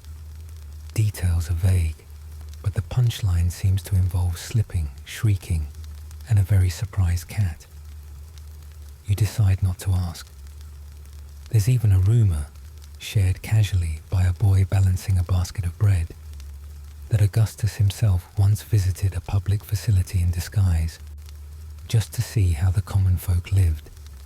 Some say it was a gesture of humility. Others think he was simply avoiding a particularly long Senate meeting. Either way, the tale lives on, retold with increasing flair each time. As the sun sinks lower, casting golden light across the tiled walls and worn stone, the chatter begins to fade. One by one, the users file out, adjusting togas and exchanging parting jests. A young man lingers behind, carefully lighting a small oil lamp near the entrance. It casts a warm, flickering glow that dances across the stones like fireflies. The air, though still far from fresh, carries a gentler scent now, herbs maybe, or just less recent activity. You linger for a moment longer, imagining the countless conversations that must have unfolded here over the centuries. Political plots, trade deals, gossip, laughter, all exchanged in a place where everyone, no matter how grand or lowly, had to sit down eventually. The latrine was the great equalizer in a way, and as you step away, leaving the stone benches and vinegar buckets behind, you can't help but think, history is never quite as polished as the textbooks make it seem. Sometimes it's tiled in marble and smells faintly of garlic and embarrassment, but it's always, always human. You ease your way into the world of Roman sanitation, one slow, sloshing step at a time. The air is heavy with the scent of vinegar and ash. Oddly enough, not the worst thing you've smelled today. And the stone beneath your sandals is slick, worn smooth by centuries of footsteps and the occasional misplaced bucket. You are a foricarius, a public toilet cleaner. And while that might not sound glamorous, there's a strange rhythm to it all, a kind of meditative monotony. Scrape, rinse, scrub, repeat. Your job begins before sunrise most days, when the city is still wrapped in silence and the echoes of your footsteps bounce softly off the stone walls of Rome's vast public latrines. Built like miniature temples, some of these latrines are oddly beautiful. Marble seating, mosaics of dolphins and sea monsters on the floors. You'd think people would be more respectful in a place like this, but alas, people are people. Now, you might reasonably ask, why would anyone choose this line of work? And it's a fair question. The answer lies partly in the beneficium, those modest but important benefits that came with your job. While the pay wasn't exactly enough to buy a villa in the countryside, it was steady. You were employed by the city, which meant food rations, access to public grain distributions, and sometimes even lodging in the form of a cramped but dry room near the bathhouses. You might not be rich, but you weren't starving either. And in a time when many lived day to day, that counted for a lot. One of the perks, if you can call it that, was that you got to use the facilities for free. Not glamorous, but oddly practical. And then there were the connections. You'd be surprised how many senators and merchants made pit stops at your workplace. A polite nod, a well-timed, "Good morning, citizen," and suddenly, you're remembered. Maybe even tipped.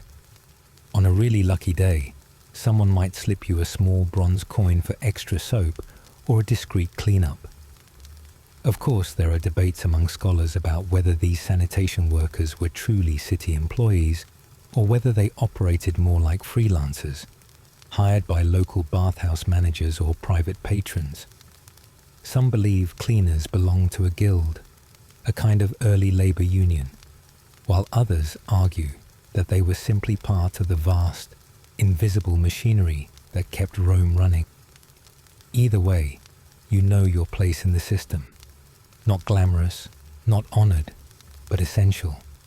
And strangely, that brings a quiet sense of pride. Your tools are simple. A long-handled scraper, buckets of water, sometimes mixed with vinegar or salt, and a sponge on a stick, known as a tersorium. That last one is shared, by the way, and you're the one who disinfects it. You've stopped thinking about that too much. It's just another task, like shoveling ash into the runoff channels or making sure the flow of water beneath the latrine keeps moving. Roman engineers designed these places with continuous water channels, often fed by aqueducts to carry away waste. It's ingenious, really, even if it does mean you're ankle deep in it fairly often. There's a kind of music in the daily routine. The scraping of stone, the splash of buckets, the occasional shout from a nearby vendor. You find a rhythm, you hum a little. Oddly, you don't mind the work as much as you thought you would. There's something almost peaceful about being up before the rest of the city, watching the first light hit the forum as steam curls gently from warm paving stones. And then there's the gossip. Latrines are oddly social hubs. People talk here. They grumble about taxes, whisper about affairs, and speculate on who's fallen out of favor with the emperor this week. You hear things. You know things. You're like a silent sponge, soaking up the secrets of Rome and letting them trickle through your fingers like bathwater. You remember one old cleaner, Marcius, who claimed he once overheard a plot to poison an entire senatorial dinner party right there in the baths of Caracalla. No one believed him, of course. But then again, the senator in question did mysteriously take ill that week. Coincidence? Maybe. Or maybe Marcius was onto something. Cleaners see things. They just don't always talk about them. Not everything is so dramatic, though. Most days pass in relative calm. You sweep, you scrub, you refill the water jars, and you keep the fires going in the nearby caldarium to heat the water for those early bird bathers. You're part of the background, the scaffolding of the city's routine.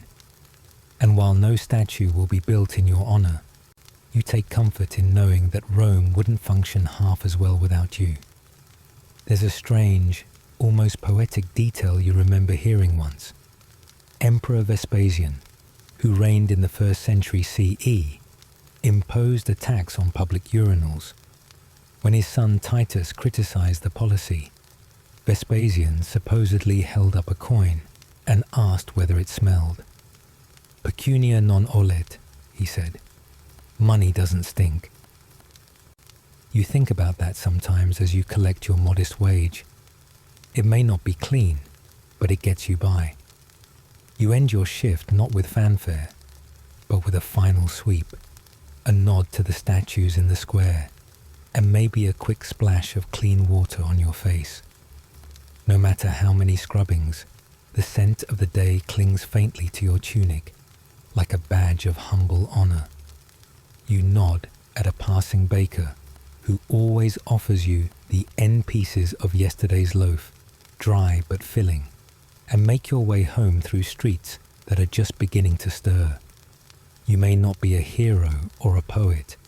You may not win glory in battle or be remembered in marble, but you're part of the great Roman machine.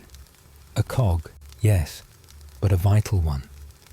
And in a world where emperors come and go, you found something that lasts, a rhythm, a purpose, and, on lucky days, a seat near the fire and a warm bowl of lentils waiting at home.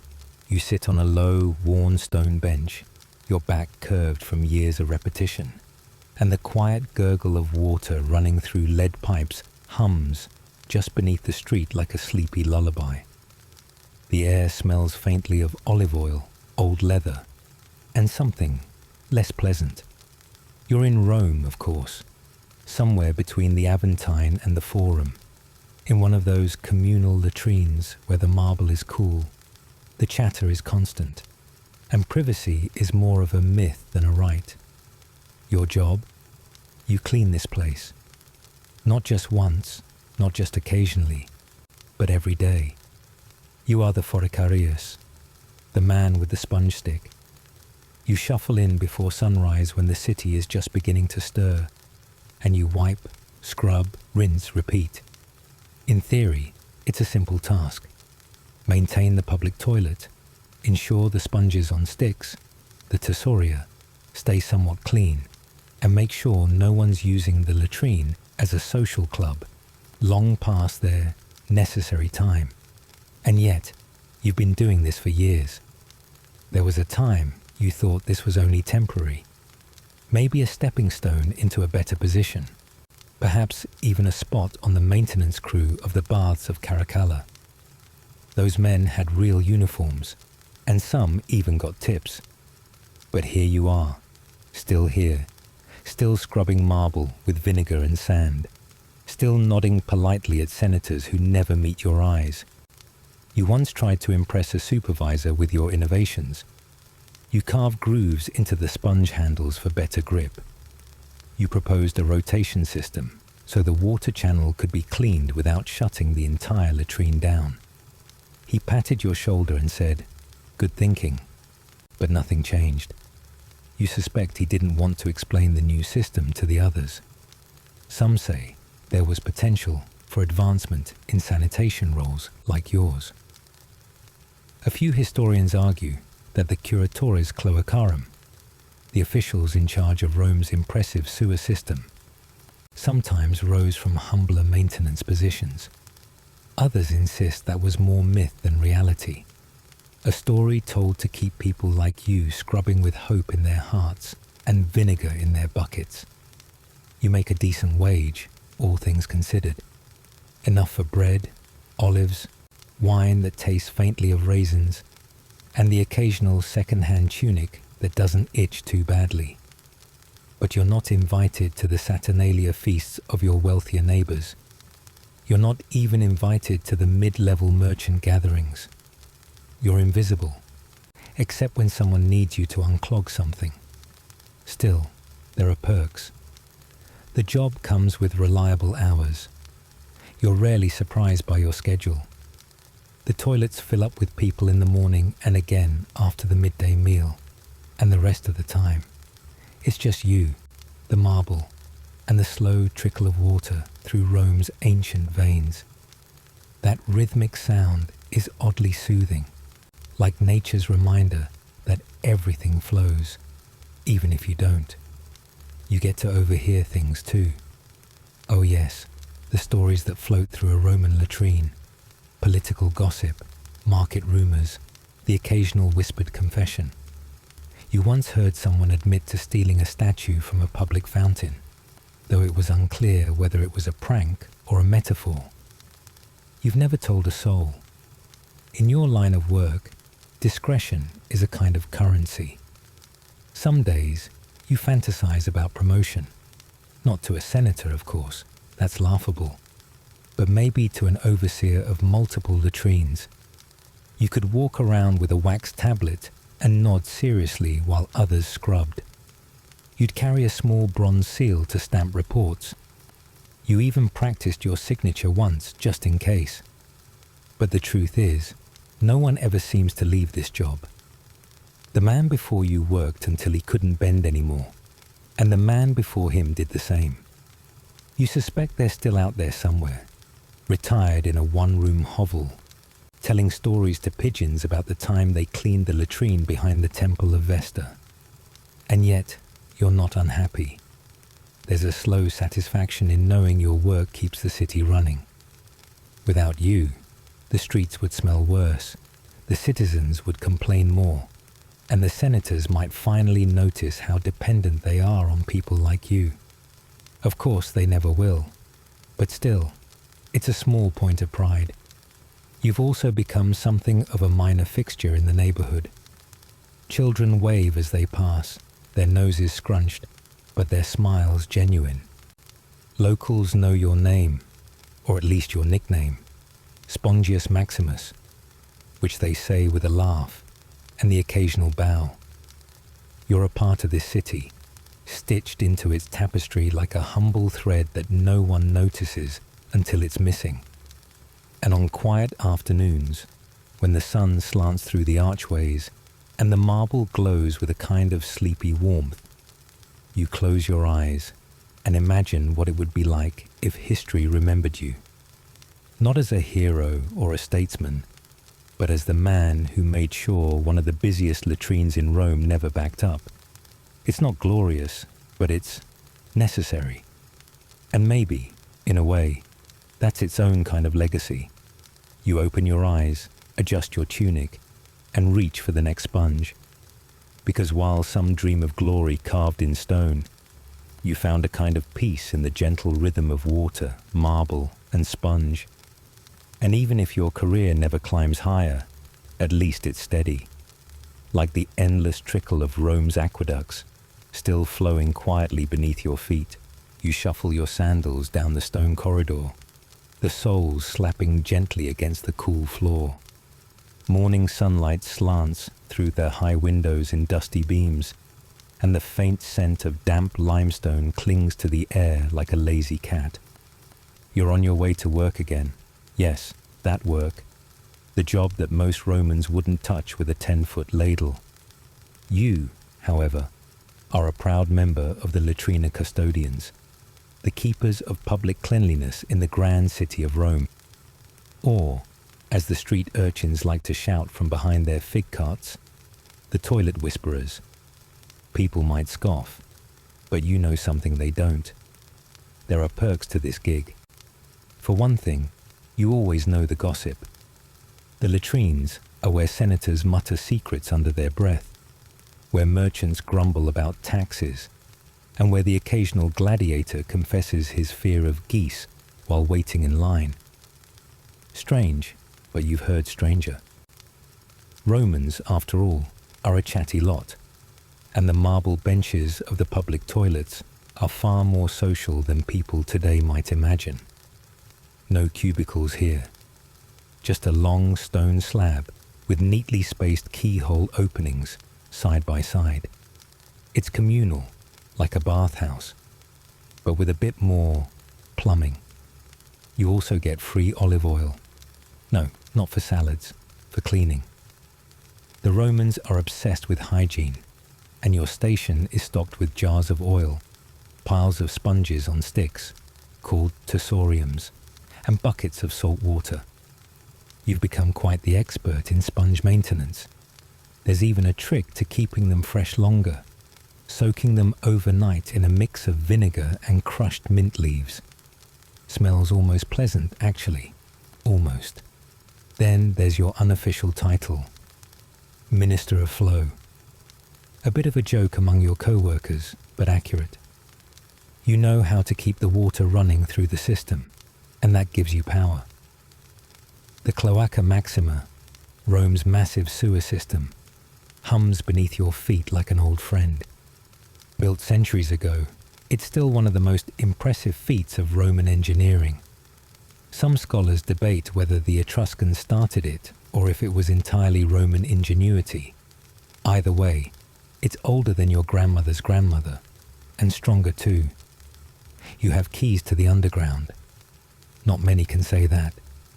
When something gets stuck, a sandal, a chicken, once even a small statue of Bacchus, you're the one who descends with your trusty oil lamp, navigating the echoing tunnels like a subterranean philosopher. Down there, the world is quiet. Just the slow drip of water, the scurry of rats who regard you with something like professional courtesy, and the occasional surprise breeze that smells suspiciously of last week's garum festival. And let's not forget the clientele.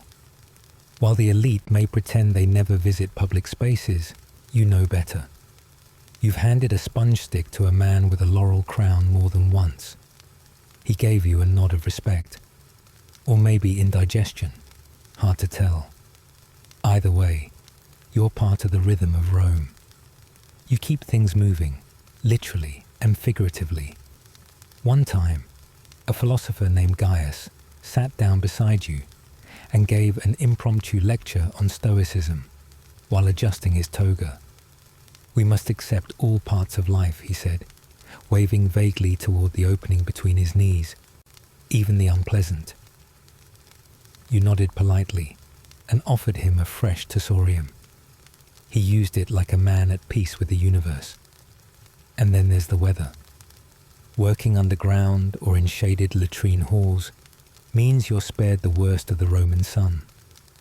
While others sweat on the paving stones of the Forum You enjoy the cool breeze generated by strategically placed clay ventilation shafts. You've even taken naps near one on slower days, the faint sound of trickling water lulling you into a dream where you were a senator debating sewage tariffs.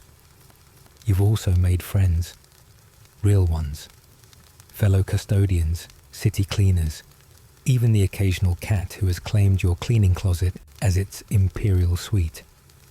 You've named him Titus, after the emperor. He's more punctual than most of your co-workers and infinitely less dramatic. And the uniforms? Surprisingly comfortable. Loose tunics in practical colors, mostly brown, yes, but with freedom of movement and pockets deep enough to hide a whole loaf of barley bread. You've become an expert in pocket snacking. Dried figs, olives, even the occasional honeyed date. You've also discovered that eating too many honeyed dates before a shift is inadvisable. So while outsiders wrinkle their noses and mutter about dignity, you know the truth. This job isn't glamorous, but it's vital. And there's a quiet pride in that. You keep the city moving, flowing, breathing. You have a front row seat to the daily theatre of Roman life, with all its quirks, its smells, its philosophical toilet chats.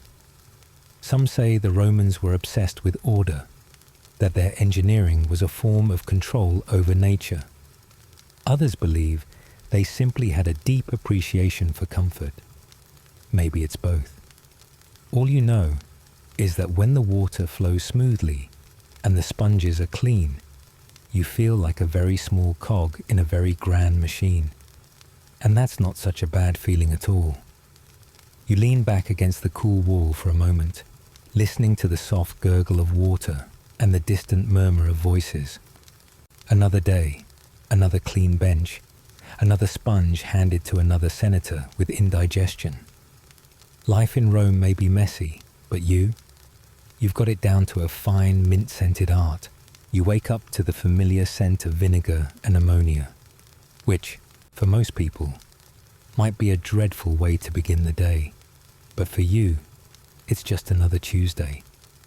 The sun hasn't yet fully climbed over the tiled rooftops of Rome, and the cobbled streets still gleam damp from the morning's dew. Somewhere a baker is already stoking his ovens, and you can smell the faintest trace of fresh bread, which is, frankly, the most luxurious part of your job. Because unfortunately, you're not a baker. You're a full-time, state-sanctioned public toilet cleaner. Your workspace is the splendidly misnamed Cloaca Maxima, a grand public latrine near the Forum. It's considered a marvel of Roman engineering, with marble benches and running water beneath. An innovation your cousin in Britannia wouldn't believe, even if you drew him a diagram. But for all its architectural brilliance, it's still a place where dozens of Romans gather to, well, relieve themselves while discussing politics, gladiators, or the latest scandal involving Senator Lentulus and someone else's wife. Today, however, is not just any day. No, today is the day the aqueduct fails. You arrive just in time to see the last trickle of water sputter from the stone lion's mouth. That lion, carved with such pride decades ago, now looks more like it's coughing up dust than managing the water supply. You blink at it, then glance down at the long trench beneath the benches, where waste is supposed to be swept away effortlessly by the current. Only there is no current, just a slow, thickening pool of, let's call it sludge. You sigh, deeply, loudly, the kind of sigh that echoes off marble and says, I did not get paid enough denarii for this.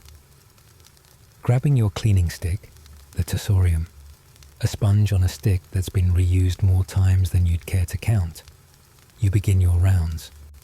The sponge was once considered a clever hygiene solution.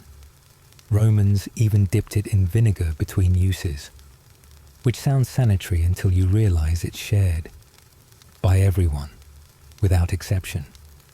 You shudder and give it a polite dip in a bucket before carrying on. The first bench is occupied by a chatty senator who insists on telling you about his back pain while casually doing his business. You nod with a tight smile and try to focus on scrubbing the marble edge with a lemon-scented solution you invented yourself. 1 part olive oil, 1 part desperation. By midday, the odor has risen to a level only describable as historically significant. Even Cicero might have been at a loss for words. You take a break outside, leaning against a stone pillar and watching wealthy Romans stroll past in fine togas, fanning themselves with peacock feathers. You imagine, just for a moment, that you are one of them. Then your sandal sticks to the ground in a suspiciously squishy way, and the fantasy ends. Back inside, things have taken a turn. One of the benches has collapsed. Not entirely. A corner has simply given up on life and dipped into the trench below. The senator blames you, naturally, though you're quite certain the structure has been cracking since the Saturnalia feast 3 weeks ago, when half the city drank too much wine and used the toilet as a stage for interpretive dance. As you crouch to inspect the damage, a rat, bold, well-fed, and possibly named, scurries past your foot. You salute him. He's been here longer than you, and probably has tenure. Some scholars today wonder whether Roman public latrines were truly as communal and jovial as they appear in mosaics. Some say they were places of camaraderie, where men chatted about philosophy while doing their business. Others insist that, despite the appearance of social ease, the reality was far less glamorous, especially for the cleaners. You, standing knee-deep in plumbing failures and overhearing a debate about whether Emperor Claudius was poisoned with mushrooms or not, feel confident siding with the latter. By late afternoon, a group of mischievous boys run in and begin tossing pebbles into the trench, giggling at the sounds they make. You try to shoo them away with a stern look, but they just mimic your voice and run off, leaving behind a trail of sticky fig remnants. You consider quitting. You dream briefly of opening a lavender stall in the marketplace. But then you remember that lavender gives you hives, and that, last time you tried selling anything, a goat ate your entire inventory. As the sun dips behind the Palatine Hill and the shadows grow long, you finally hear it, the blessed burbling gurgle of water returning to the lion's mouth. It sputters, coughs, then flows freely once again, sweeping away the day's miseries like a divine gift. You cheer quietly. No one else does, but that's fine. You've long since accepted that your victories are private. You mop the last puddle, straighten the sponge stick like a soldier at attention, and nod to the restroom itself. It has challenged you, insulted you, and tried to break your spirit. But you, humble for Icarius, have triumphed. At least until tomorrow. You walk down a stone-paved road, the kind that clicks softly beneath your sandals, through the heart of ancient Rome. Not the shiny, marble-clad Rome of emperors and senators, but the humbler, more aromatic side of things. The sun is warm, the air carries a distant tang of olives and bread, and something else. Something unmistakably human. You wrinkle your nose, but you keep walking. You're on your way to work after all. Your job? Well, it's not glamorous. You are, officially, a foricarius, a public toilet cleaner. It's not a title most people carve onto their gravestones, but it's honest work.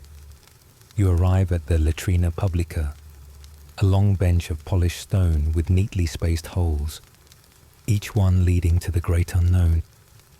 Beneath your feet, a shallow stream of water trickles constantly, part of the clever Roman engineering marvel known as the sewer system.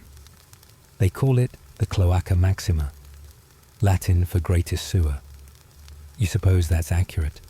though greatest might be a bit generous. You take a deep breath before ducking into your station. The smell hits you like a toga to the face. You get used to it, sort of. You've tried stuffing mint leaves up your nose, but that just makes everything smell like minty despair. Your tools of the trade are simple. A long-handled brush, a bucket of vinegar water, a sturdy cloth, and a sponge on a stick, called a tersorium. This last item is shared by everyone who uses the facility. You're the one who cleans it between uses, dunking it into running water and giving it a good swirl in vinegar. Some say the vinegar disinfects it. Others argue that it just gives the whole thing a salad dressing aroma. You don't comment. You just swirl and scrub. There's a rhythm to the day. People come and go, chatting about politics, bread prices, or which gladiator has the best shoulders. Toilets in Rome are social spaces, surprisingly lively. You overhear everything: gossip, poetry, business deals. You're like a fly on the wall, if the fly had a mop and a strong stomach. Some historians debate whether public toilets had attendants like you, or if people were expected to clean up after themselves. But based on the graffiti, the wear and tear of the stone benches, and common sense, many believe someone had to maintain these places. If not you, then who? You don't see senators volunteering. You've developed a sort of pride in your role. The city needs you. Without someone to keep the latrines clean, the streets would be even more fragrant than they already are. The Romans, after all, were obsessed with cleanliness, at least by the standards of their day. Public baths, aqueducts, underground drainage, all part of the grand project of civilization. And you're a cog in that wonderfully smelly machine. Still, there are moments. You remember last week, when someone lost a ring down the toilet and demanded you retrieve it. You politely declined. Even in Rome you have boundaries. Or the time a goat wandered in and refused to leave.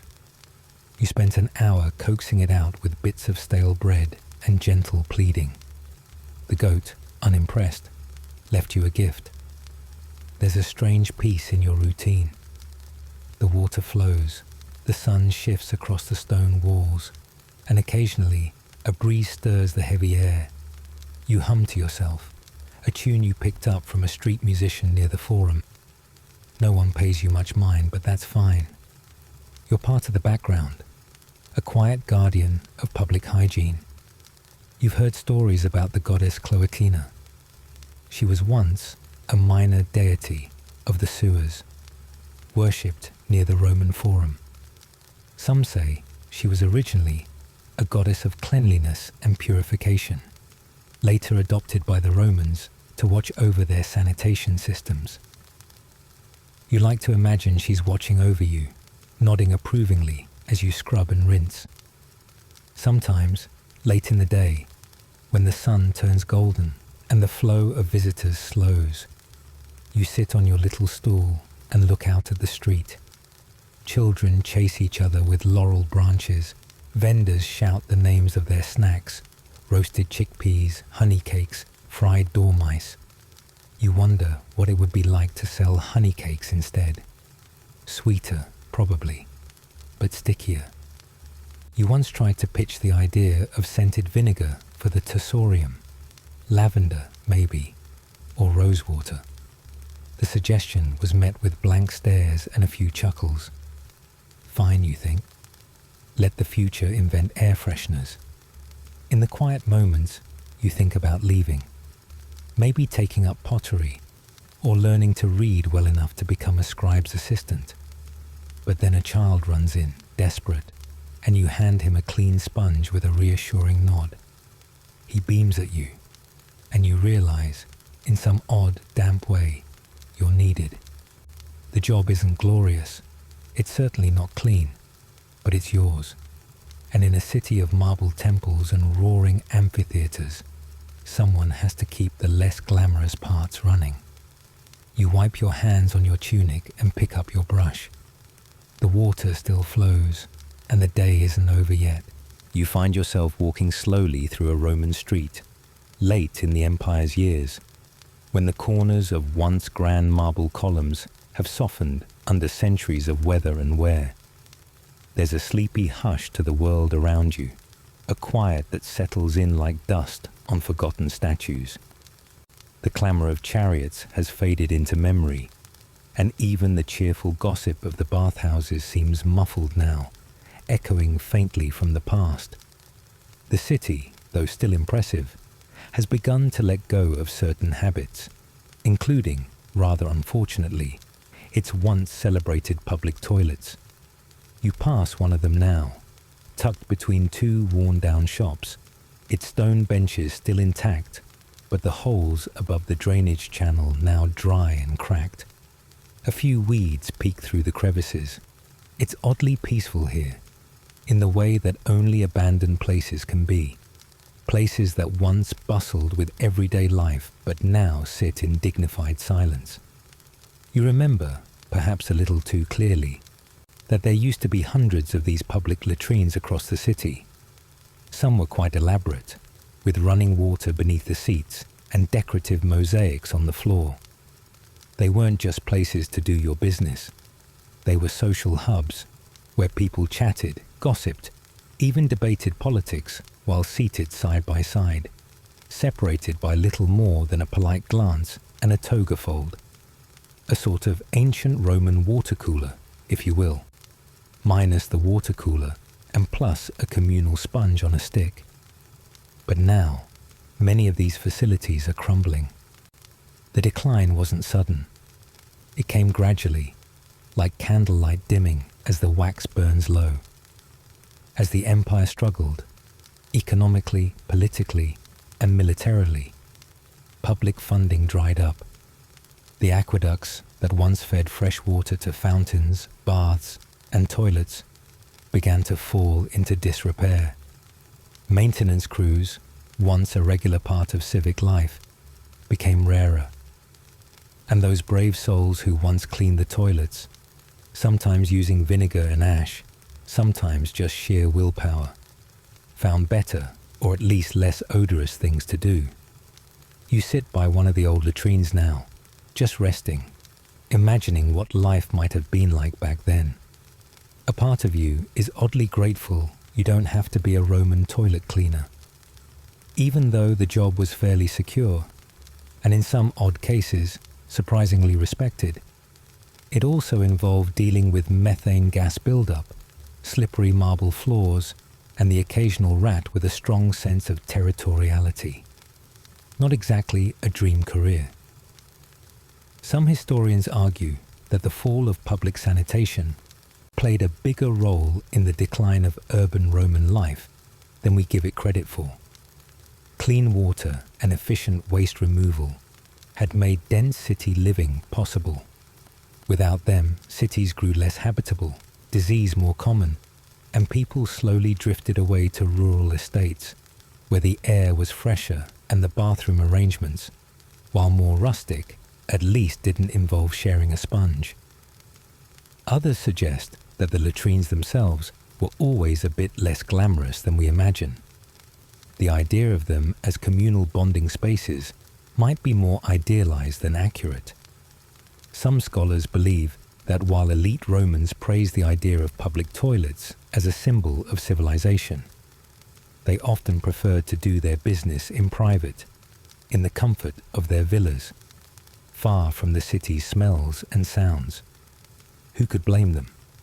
Still, there's something oddly charming about the image of Roman citizens in their sandals and tunics, chatting about the latest Senate drama while perched over a stone bench. You wonder if they ever imagined their great cities might one day crumble, their plumbing dry, their social rituals lost to time. Probably not. People rarely imagine the end of their worlds while they're still in them. A breeze moves through the ruins now, carrying the scent of damp earth and rosemary. Somewhere nearby, a bird chirps, breaking the stillness with a cheerful little trill. You smile to yourself. Even in decline, This place holds its dignity. The arches may be broken, the mosaics faded, but there's a kind of beauty in the endurance of it all. You walk on, your footsteps soft against the dusty stones. Around a corner, you see another latrine, this one partially collapsed, the roof open to the sky.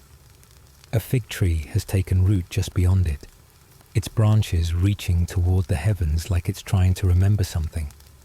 Maybe it is. Trees have long memories after all, longer than ours. And yet, despite everything, a part of Rome still lives here.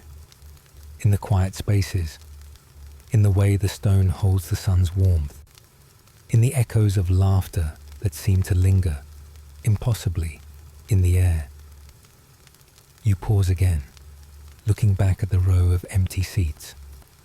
There's something oddly poetic in their silence. Once, they were part of a great civic machine, functional, communal, even a little philosophical in their own earthy way. Now they sit in the sun, no longer necessary, but not forgotten. Somewhere deep in the archives of your mind, you recall that the Romans had a goddess of the sewer system, Cloacina.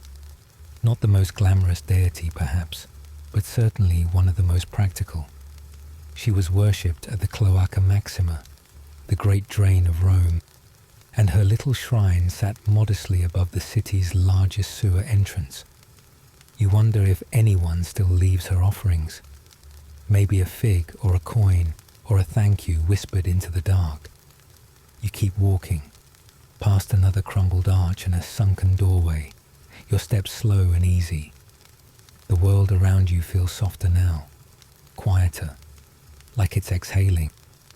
The grandeur of Rome may have faded, but in the hush of its forgotten corners, there's a strange kind of peace. And even though you're grateful not to be a Roman public toilet cleaner, you can't help but admire those who were. They showed up, day after day, to do what needed to be done. There's a kind of nobility in that, or at least a very strong sense of duty. As the sun dips lower, casting long shadows across the ancient stone, you find yourself smiling gently. History is full of empires and emperors, wars and wonders. But sometimes it's the quieter things, the latrines, the cleaners, the overlooked rituals of daily life that remind you what it really meant to be human back then. And maybe, in some small way, those lessons still matter now.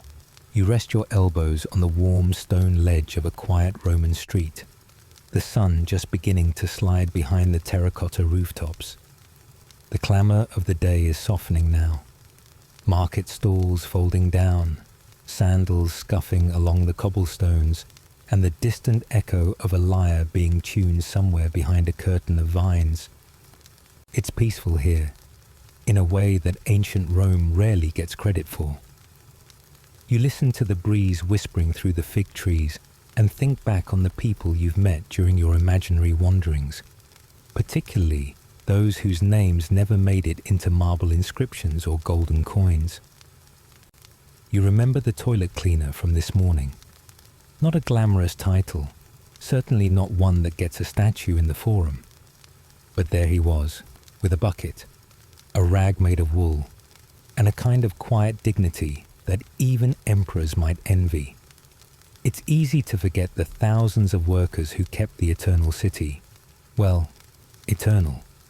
The street sweepers, the bakers, the lamplighters, who would ignite the oil flames each evening on those long stone roads, each one a thread in Rome's enormous tangled tapestry. Some scholars argue that Rome fell not because of barbarians at the gates, but because the small systems began to falter. The drains clogged, the aqueducts cracked, the public baths went cold. Others insist it was all inevitable, that even the grandest marble crumbles eventually. Either way, it's the people in the shadows, the ones scrubbing benches, hauling amphorae, repairing sandals, who held the empire together longer than anyone ever expected.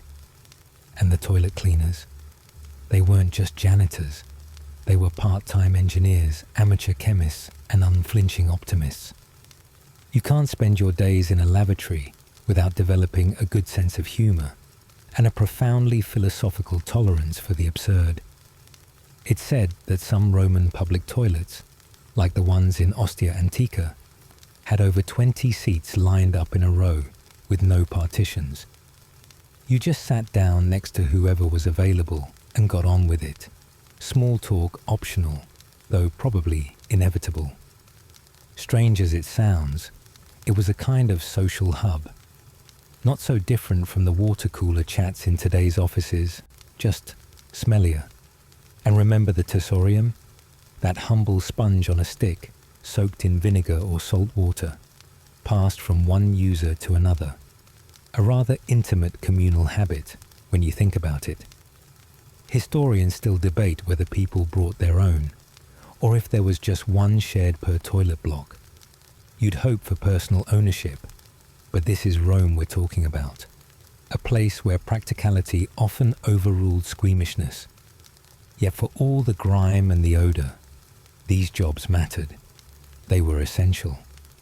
No one waxed poetic about the lavatory attendants in epic poems, but without them, the city would quite literally fall apart.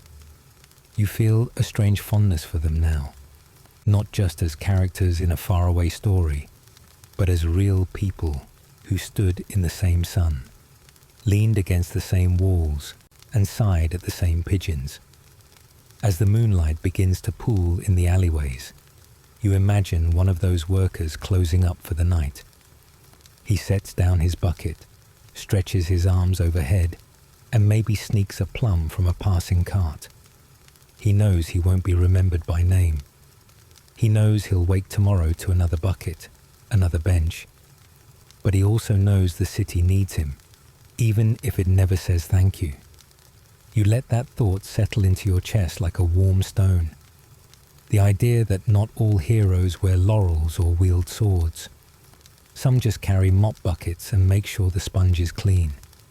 Now, breathe gently with the rhythm of the evening. The sky over Rome turns a deep, dusky lavender, stars beginning to blink into view like shy fireflies. The streets are quiet now, save for the occasional clop of a donkey's hooves or the soft murmur of a household saying goodnight. The marble columns cast long, sleepy shadows, and the breeze carries the faint scent of olive oil, baked bread, and distant laughter. Your thoughts drift lazily, like a barge on the Tiber, unhurried and steady. You feel the weight of the day slip off your shoulders, replaced by a gentle warmth, like soft wool pressed against your skin. The world of ancient Rome fades into a kind of dreamscape now. No need to remember every detail, just the feeling, the texture, the quiet nobility of people whose stories rarely get told. Your breathing slows, your muscles soften. You imagine yourself curled up on a soft straw mat in some quiet Roman room, the clay lamp flickering gently beside you. Outside, the world continues on, full of carts and chatter and chores. But here, in this little corner of time, all is still. You've walked through ancient streets, peeked behind columns, and seen the city not through the eyes of emperors or generals, but through the kind souls who carried keys and scrubbed stones and laughed at the absurdities of daily life. They remind you that even in the greatest empire in history, it's the small hands doing small things that make everything work. So now, let your eyes grow heavy. Let the echoes of Roman footsteps fade. You are safe. You are warm. You're exactly where you need to be. Sleep well, and I'll see you in the next story.